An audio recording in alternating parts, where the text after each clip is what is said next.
Reliance group chairman Anil అంబానీకి ఊహించని shock తగిలింది. ఈ మేరకు ఆయనకు ఈడీ నోటీసులు జారీ చేసింది. సుమారు 3,000 కోట్ల లోన్ ఫ్రాడ్, మనీ లాండరింగ్ కేసులో ఆయనకు నోటీసులు జారీ అయ్యాయి. ఈ నెల 5న విచారణకు హాజరు కావాలంటూ ఈడీ అధికారులు నోటీసుల్లో పేర్కొన్నారు.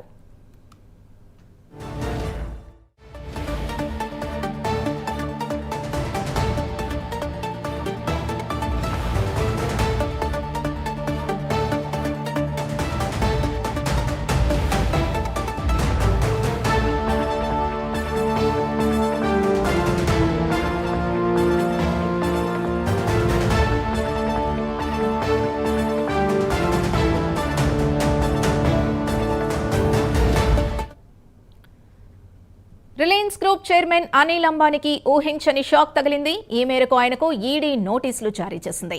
సుమారు 3,000 కోట్ల లోన్ ఫ్రాడ్, మనీ లాండరింగ్ కేసులో ఆయనకు నోటీసులు జారీ అయ్యాయి. ఈ నెల 5న విచారణకు హాజరు కావాలంటూ ఈడీ అధికారులు నోటీసుల్లో పేర్కొన్నారు.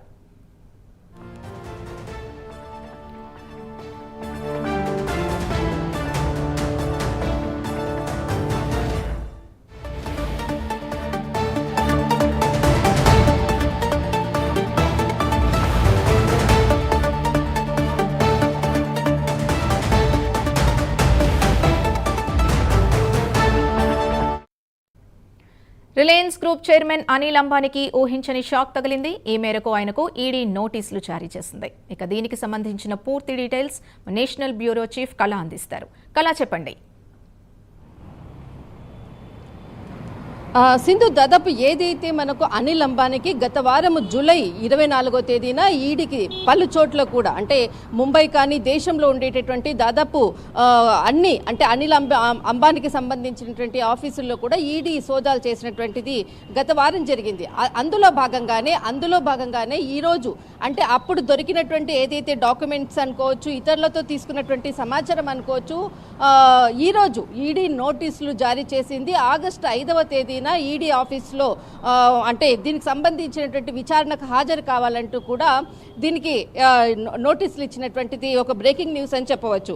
అయితే ముఖ్యంగా ఇక్కడ మనకు అనిల్ అంబానీకి సంబంధించినటువంటి దాదాపు 17,000 కోట్ల రూపాయలు ఎస్ బ్యాంకు నుంచి ఇతరులకు కూడా చిన్న షెల్ బ్యాంకులకంతా కూడా, అంటే అధికంగా రుణము, అంటే ఆ బ్యాంకుల నుంచి రుణం తీసుకోవడానికి వారికి, అంటే బ్యాంకుల్లో పనిచేసేటటువంటి ఎవరైతే ఉద్యోగులు ఉన్నారో వారికి పెద్ద మొత్తంలో కొంత, అంటే ఒక రుణాన్ని ఇచ్చేసేసి రుణం మంజూరు చేసే విధంగా కూడా వాళ్ళకు కొంత డబ్బు ఇచ్చేసేసి వాళ్ళని అంటే ఈ ఏదైతే బ్యాంకుల్లో ఉండేటటువంటి రుణం మంజూరు చేసే విధంగా కూడా వాళ్ళతో కొంత లావాదేవీలు జరిపినట్లు కూడా ఏదైతే ఈడీ సోదాల్లో జరిగినప్పుడు దొరికినటువంటి విషయాల ఆధారంగానే ముఖ్యంగా ఈరోజు ఈడీకి సంబంధించినటువంటి నోటీసులు దాదాపు చిన్న కంపెనీలకు కూడా, అక్కడ ఏదైతే ఎస్ బ్యాంకుల్లో అంటే మంజూరైనటువంటి అమౌంట్ అంతా కూడా చిన్న షెల్ కంపెనీలకు వెళ్ళినట్లు కూడా ఈడీ సోదాల్లో దొరికినటువంటి డాక్యుమెంట్స్ ఆధారంగానే ఈరోజు ఈడీకి సంబంధించినటువంటి నోటీసులు జారీ చేయడం జరిగింది.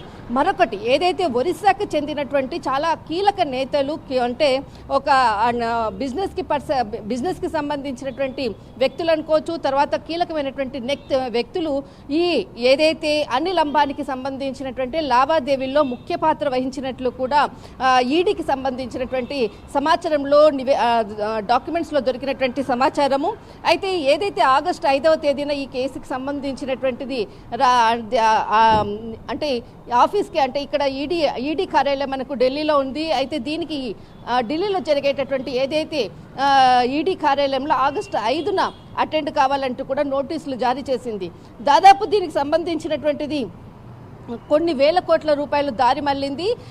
ఇతర బ్యాంకుల నుంచి కూడా పూర్తి, అంటే ఈ అనిల్ అంబానీకి సంబంధించినటువంటి ఏదైతే మనకు ఈ సోదాల్లో దొరికినటువంటి డాక్యుమెంట్స్తో సహా పాటు మరి ఎస్ బ్యాంకులో ఉన్నటువంటి కొంతమంది ఉద్యోగుల విచారణలో భాగంగా, తర్వాత మరి మనకు సెబీ కానీ, తర్వాత ఈ అనిల్ అంబానీపై ఎఫ్ఐఆర్ కూడా నమోదైనటువంటిది మొత్తం సమాచారంతో ఈ మనీ లాండరింగ్ కేసు అన్నది ఉద్భవించింది. దీనికి సంబంధించినటువంటి ఈడీ నోటీసులు రావడంతో 5వ తేదీన ఢిల్లీలో ఈడీ కార్యాలయంలో అనిల్ అంబానీ ఇక్కడ మనకు అటెండ్ అవుతారా, లేకపోతే దీనికి ఏదైనా వివరణ ఇస్తారన్నది మాత్రం మనం వేచి చూడాలి. సింధు, థ్యాంక్ యూ కళ.